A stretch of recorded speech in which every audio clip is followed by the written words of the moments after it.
Video में हम Delhi police constable exam के लिए साइंस के कुछ इंपॉर्टेंट एमसीक्यू क्वेश्चन देखेंगे। तो वीडियो को फुल वॉच करें और सारे क्वेश्चन के आंसर देने की कोशिश करें। चलिए स्टार्ट करते हैं। आज की क्लास का हमारा पहला प्रश्न है कि किस धातु का गलनांक सबसे अधिक होता है। बहुत ही इंपॉर्टेंट क्वेश्चन है, कौन सी धातु का गलनांक सबसे ज़्यादा होता है। तो इस क्वेश्चन का राइट आंसर हो जाएगा ऑप्शन नंबर बी, टंगस्टन धातु का गलनांक सबसे ज़्यादा होता है। इसकी बात करें प्रतीक चिन्ह की, तो टंगस्टन को किससे लिखते हैं, डब्ल्यू से, और इसका परमाणु क्रमांक क्या है फ्रेंड्स, 74। इसके अलावा दो और क्वेश्चन पूछे जाते हैं कि सबसे हल्की धातु कौन सी है, तो लिथियम धातु। और बात करेंगे वैद्युत की सबसे सुचालक धातु कौन सी होती है, तो हमारा आंसर क्या हो जाएगा, चांदी। चलिए नेक्स्ट क्वेश्चन। अगला क्वेश्चन है कि दूध की शुद्धता को किस यंत्र के द्वारा मापा जाता है। तो आप सभी जानते हैं दूध की शुद्धता को किस यंत्र के द्वारा मापा जाता है, तो ऑप्शन नंबर सी, लैक्टोमीटर के द्वारा। आगे बात करेंगे मैनोमीटर से क्या मापा जाता है, तो मैनोमीटर से दाब का मापन किया जाता है, और हाइड्रोमीटर से द्रव के घनत्व का मापन किया जाता है, और फेदोमीटर जो कि समुद्र या फिर सागरों की गहराई का मापन करता है। Clear friends. नेक्स्ट क्वेश्चन क्या है फ्रेंड्स कि हड्डियों और दांतों में जो रासायनिक पदार्थ विद्यमान होता है उसे क्या बोलते हैं। बहुत ही अच्छा क्वेश्चन है। हड्डियों और दांतों में कौन सा पदार्थ विद्यमान होता है, तो option number C right, calcium phosphate. कभी कभी हमें फ्रेंड्स फॉर्मूले भी पूछे जाते हैं। तो कैल्शियम फॉस्फेट का फॉर्मूला क्या होता है, Ca3PO4 का होल ट्वाइस। ठीक है फ्रेंड्स, आपको ये फॉर्मूला भी याद रखना है। चलिए अगला प्रश्न। फिर आगे है कि किस अम्ल का प्रयोग निर्जलीकारक के रूप में किया जाता है, यानी कौन से अम्ल का प्रयोग निर्जलीकारक के रूप में किया जाता है। तो इस क्वेश्चन का राइट आंसर हो जाएगा ऑप्शन नंबर बी, सल्फ्यूरिक अम्ल, जिसका फॉर्मूला क्या होता है फ्रेंड्स, H2SO4। वही बात करेंगे हम ऑप्शन नंबर ए के, यानी HCl कहाँ पर पाया जाता है फ्रेंड्स, तो आमाशय में कौन सा अम्ल पाया जाता है, HCl यानी हाइड्रोक्लोरिक अम्ल। चलिए नेक्स्ट क्वेश्चन। अगला है अप्राकृतिक रूप से फलों को पकाने में किस गैस का उपयोग किया जाता है। तो फ्रेंड्स अप्राकृतिक रूप से फलों को या फिर कृत्रिम रूप से फलों को पकाने के लिए कौन सी गैस का प्रयोग किया जाता है, तो इथाइलिन का। क्लियर हुआ फ्रेंड्स। फिर आगे नेक्स्ट क्वेश्चन। अगला क्वेश्चन नंबर 6 है कि वायुमंडलीय दाब को मापने में किस यंत्र का प्रयोग किया जाता है। तो फ्रेंड्स अभी हमने देखा दाब मापने में किस यंत्र का प्रयोग किया जाता है, मैनोमीटर का, लेकिन वायुमंडलीय दाब मापने के लिए किसका प्रयोग किया जाता है, तो इस क्वेश्चन का राइट आंसर हो जाएगा ऑप्शन नंबर ई, बैरोमीटर। वही बात करेंगे थर्मामीटर तापमान मापता है, हाइड्रोमीटर द्रव के घनत्व को मापता है। ठीक है फ्रेंड्स, और केवल दाब मापने के लिए मैनोमीटर और वायुमंडलीय दाब को मापने के लिए बैरोमीटर। चलिए नेक्स्ट क्वेश्चन।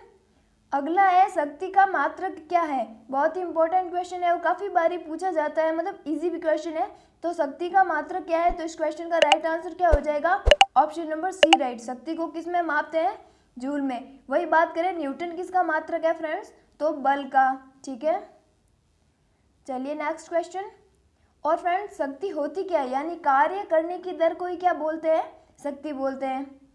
फिर अगला क्वेश्चन है क्वेश्चन नंबर 8, निम्नलिखित में से किस वैज्ञानिक ने वंशानुगति के सिद्धांतों की खोज की या फिर वंशानुगति के नियमों की खोज की।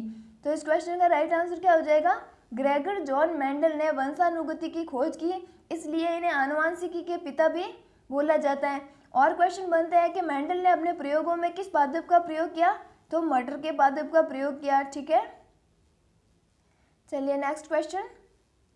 अगला है फ्रेंड्स के न्यूट्रॉन और प्रोटॉन की संख्याओं के योगफल को क्या बोलते हैं। तो आप पहले देखो, न्यूट्रॉन को हम किससे लिखते हैं, N से, प्रोटॉन को किससे लिखते हैं, P से।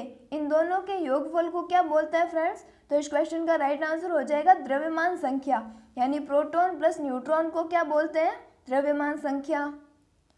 फिर आगे क्वेश्चन है निकोटीन पदार्थ किस पौधे से पाया जाता है। तो आप सभी जानते हैं निकोटीन क्या है, एक प्रकार का नशीला पदार्थ है, और वो किससे पाया जाता है, तो इस क्वेश्चन का राइट आंसर हो जाएगा ऑप्शन नंबर ए, तंबाकू से। और तंबाकू का फ्रेंड्स एक वायरस है TMV, यानी तंबाकू में ये रोगकारी वायरस होता है, तंबाकू मोजेक वायरस। ठीक है, फिर अगला क्वेश्चन, पोलियो रोग किस वर्ग के जीवाणु के द्वारा होता है। फ्रेंड्स काफ़ी सारे ऐसे क्वेश्चन पूछे जाते हैं कि कौन सा रोग किस प्रकार या फिर किस जीवाणु से या वायरस या कवक से होता है। तो यहाँ पर हमें क्वेश्चन में पूछा है कि पोलियो रोग किस वर्ग के जीवाणु द्वारा होता है। तो इस क्वेश्चन का राइट आंसर हो जाएगा जो पोलियो है वो किससे होता है, विषाणु से होता है, यानी पोलियो विषाणु जनित रोग है। ठीक है, फिर अगला क्वेश्चन, कार्बोहाइड्रेट का निर्माण होता है। फ्रेंड्स मोस्ट इंपॉर्टेंट क्वेश्चन है, कार्बोहाइड्रेट का निर्माण किससे होता है? तो आप फॉर्मूले से भी पता लगा सकते हैं। कार्बोहाइड्रेट का फॉर्मूला क्या होता है? C6H12O6। ये किसका है फॉर्मूला है फ्रेंड्स? ग्लूकोज का। तो इसमें देखो एक तो कार्बन होता है, एक हाइड्रोजन होता है और एक क्या होता है? ऑक्सीजन। तो ऑप्शन नंबर डी राइट। जो कार्बोहाइड्रेट होते हैं वो किससे बने होते हैं? कार्बन, हाइड्रोजन और ऑक्सीजन से। चलिए नेक्स्ट क्वेश्चन। फिर अगला है, टाइफाइड और पैचिस रोग फैलते हैं। तो आप सभी जानते हैं जो टाइफाइड और पैचिस रोग है वो किस कारण फैलते हैं? तो जल प्रदूषण से, यानी दूषित जल पीने से कौन से रोग होते हैं? टाइफाइड और पैचिस। फिर अगला क्वेश्चन, समुद्री घोड़ा क्या है? फ्रेंड्स ये क्वेश्चन पूछा गया है कि समुद्री घोड़ा क्या है। जैसे ही हम घोड़ा देखते हैं तो हम क्या कर देते हैं कि स्तनधारी है, लेकिन फ्रेंड जो समुद्री घोड़ा है वो क्या है? एक प्रकार की मछली है। ठीक है फ्रेंड्स, तो ऑप्शन नंबर बी हमारा राइट आंसर हो जाएगा। फिर अगला क्वेश्चन है कि प्राचीन चट्टानों पर अंकित होने वाले जीवों के अभिचिन्हों को क्या बोलते हैं? बहुत ही इजी सा क्वेश्चन है। प्राचीन चट्टानों पर अंकित जीवों के अभिचिन्ह क्या कहलाते हैं? तो ऑप्शन नंबर सी राइट, जीवाश्म। ठीक है, ऑप्शन नंबर सी। चलिए अगला क्वेश्चन फिर है कि परा यूरेनियम तत्व होते हैं, यानी परा यूरेनियम तत्व किस तत्व को बोलते हैं? तो ऑप्शन नंबर बी, वे तत्व जिनका परमाणु क्रमांक यूरेनियम से ज़्यादा होता है। यानी जितने भी तत्व जो यूरेनियम के बाद आते हैं वो कौन से होते हैं? परा यूरेनियम तत्व। अगर हम बात करें यूरेनियम को तो किससे लिखते हैं? यू से, और इसका परमाणु क्रमांक क्या है? 92। यानी बोरानों के बाद जो भी तत्व होंगे वो कौन से होंगे? परा यूरेनियम। क्लियर हुआ फ्रेंड्स? चलिए नेक्स्ट क्वेश्चन। अगला है, निम्नलिखित में से सबसे घातक रोग कौन सा है? तो फ्रेंड्स कौन सा घातक रोग है? चेचक, पोलिया, मलेरिया या फिर एड्स? तो इस क्वेश्चन का राइट आंसर हो जाएगा एड्स। एड्स रोग सबसे घातक होता है, जो किसके कारण होता है? HIV वायरस के कारण। इसका मतलब होता है ह्यूमन इम्यूनो वायरस। अगर हम बात करें एड्स की फुल फॉर्म की तो क्या होता है friends? Acquired immuno deficiency syndrome. एक और फ्रेंड्स एड्स से काफ़ी ज़्यादा इंपॉर्टेंट क्वेश्चन ये भी पूछा जाता है कि एलिसा एक टेस्ट है, उसका संबंध किससे है? तो हमारा आंसर क्या हो जाएगा? एलिसा टेस्ट किस लिए किया जाता है? एड्स की जांच के लिए। क्लियर? चलिए नेक्स्ट क्वेश्चन। फिर अगला है, निम्नलिखित में से कौन सा कोशिकांग पादप कोशिका में पाया जाता है परंतु जंतु कोशिका में नहीं पाया जाता है? देखा जाए फ्रेंड्स तो इससे इजी क्वेश्चन और कोई नहीं होता है कि कौन सा कोशिकांग जो पादप में पाया जाता है लेकिन जंतुओं में नहीं। तो आप एक एक करके देखो। क्लोरोप्लास्ट पादपों में पाया जाता है लेकिन जंतुओं में नहीं पाया जाता है। राइबोसोम दोनों में होता है, माइटोकॉन्ड्रिया भी दोनों में होता है और ER यानी एंडोप्लाज्मिक रेटिकुलम भी दोनों में होती है। तो इस क्वेश्चन का राइट आंसर क्या हो जाएगा? क्लोरोप्लास्ट, जिसे हिंदी में क्या बोलते हैं? हरित लवक। वो सिर्फ पादपों में पाया जाता है, तभी पादप क्या करते हैं? प्रकाश संश्लेषण। क्लियर हुआ फ्रेंड्स? चलिए नेक्स्ट क्वेश्चन। अगला है, कोशिका का जीवित अंश जीव द्रव्य कहलाता है और ये किससे बना होता है? तो सबसे पहले एक परिभाषा कि कोशिका का जीवित अंश क्या कहलाता है? जीव द्रव्य। अब बात करेंगे जीव द्रव्य किसका बना होता है? तो इस क्वेश्चन का राइट आंसर हो जाएगा ऑप्शन नंबर डी। जीव द्रव्य में कोशिका द्रव्य होता है, केंद्रक द्रव्य होता है और अन्य कोशिकांग भी होते हैं। चलिए नेक्स्ट क्वेश्चन। 80% से अधिक कोशिका में क्या पाया जाता है?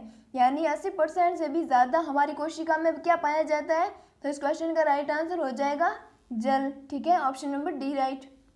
फिर नेक्स्ट क्वेश्चन, निम्नलिखित में से किन कोशिकाओं में नाभिक नहीं पाया जाता है? मोस्ट इंपॉर्टेंट क्वेश्चन है। कौन सी कोशिकाओं में नाभिक नहीं पाया जाता है? तो ऑप्शन नंबर बी, RBC में। आप जानते हो ब्लड में कौन कौन सी कोशिकाएं होती हैं? RBC, WBC और प्लेटलेट्स, जिसमें से जो RBC होती है उसमें केंद्रक नहीं पाया जाता है। ठीक है, फिर अगला क्वेश्चन, निम्न में से कौन सी कोशिकाओं को आत्मघाती बैग भी बोला जाता है या फिर आत्मघाती थैली भी बोला जाता है? तो क्वेश्चन का राइट आंसर हो जाएगा लाइसोसोम को क्या बोलते हैं? आत्मघाती थैली। अब बात करेंगे राइबोसोम को क्या बोला जाता है? तो प्रोटीन की फैक्ट्री किसे बोलते हैं? राइबोसोम को। फिर अगला क्वेश्चन है कि निम्नलिखित में से किसे कोशिका का पावर हाउस या फिर पावर प्लांट के नाम से भी जाना जाता है? इजी सा क्वेश्चन है। कोशिका का शक्तिगृह कैसे बोला जाता है? तो ऑप्शन नंबर बी, माइटोकॉन्ड्रिया को। माइटोकॉन्ड्रिया को क्या बोलते हैं? पावर हाउस बोलते हैं, क्योंकि यहाँ पर किसका निर्माण होता है? ATP का। कभी कभी ATP की फुल फॉर्म भी पूछ ली जाती है। तो ATP की फुल फॉर्म क्या होती है फ्रेंड्स? Adenosine triphosphate. ठीक है, अगला क्वेश्चन, डीएनए की पॉलीन्यूक्लियोटाइड श्रृंखला में क्या समाविष्ट होते हैं? आप जानते हैं डीएनए में पॉलीन्यूक्लियोटाइड की जो श्रृंखला होती है उसमें क्या क्या होता है, तो इस क्वेश्चन का राइट आंसर क्या हो जाएगा? ऑप्शन नंबर ए, उसमें नाइट्रोजनी क्षारक होते हैं, जो कि कौन कौन से होते हैं फ्रेंड्स? एडिनिन, गुआनिन, साइटोसिन और थाइमिन, ठीक है। और डीऑक्सीराइबोस शर्करा होती है और फॉस्फेट समूह होता है। क्लियर? फिर अगला क्वेश्चन, निम्नलिखित में से क्या डीएनए में मौजूद रहता है लेकिन आरएनए में नहीं होता है? तो अभी हमने देखा कौन कौन से नाइट्रोजनी क्षार होते हैं, एडिनिन, गुआनिन और साइटोसिन और थाइमिन, ठीक है। ये तो फ्रेंड्स है डीएनए में पाए जाने वाले क्षार, लेकिन आरएनए में क्या होता है? आरएनए में फ्रेंड्स इस थाइमिन की जगह पर कौन सा क्षार आता है? यूरेसिल। बस हमें अगर क्वेश्चन में ये पूछा जाए कि डीएनए और आरएनए में मुख्य अंतर क्या है, तो यही अंतर होता है कि जो नाइट्रोजनी क्षार होते हैं वो डीएनए में तो कौन से होते हैं? एडिनिन, गुआनिन, साइटोसिन और थाइमिन। लेकिन आरएनए में ये तीनों तो सेम रहते हैं, लेकिन थाइमिन की जगह क्या आता है? यूरेसिल, ठीक है। चलिए नेक्स्ट क्वेश्चन, दूध से दही किस प्रक्रिया से बनता है? इसी सा क्वेश्चन है, दूध से दही किस प्रक्रिया के द्वारा बनता है? तो इस क्वेश्चन का राइट आंसर क्या हो जाएगा? ऑप्शन नंबर बी, किण्वन की प्रक्रिया के द्वारा। अगला क्वेश्चन है फ्रेंड्स कि एपीकल्चर किससे संबंधित है? तो फ्रेंड्स एपीकल्चर में क्या होता है? मधुमक्खियों का अध्ययन किया जाता है, यानी मधुमक्खियों को कैसे पाला जाता है, उनकी कौन कौन सी प्रजातियां हैं, इसका अध्ययन किसमें किया जाएगा? एपीकल्चर में। बात करेंगे मत्स्य पालन को क्या बोलते हैं? पीसीकल्चर। मुर्गी पालन को क्या बोलते हैं? पोल्ट्री, ठीक है। फिर नेक्स्ट क्वेश्चन है, बर्ड फ्लू किसको प्रभावित करता है? तो फ्रेंड्स बर्ड फ्लू क्या होता है? एक प्रकार का रोग है जो किसको प्रभावित करता है? तो ऑप्शन नंबर बी, पोल्ट्री यानी मुर्गियों को।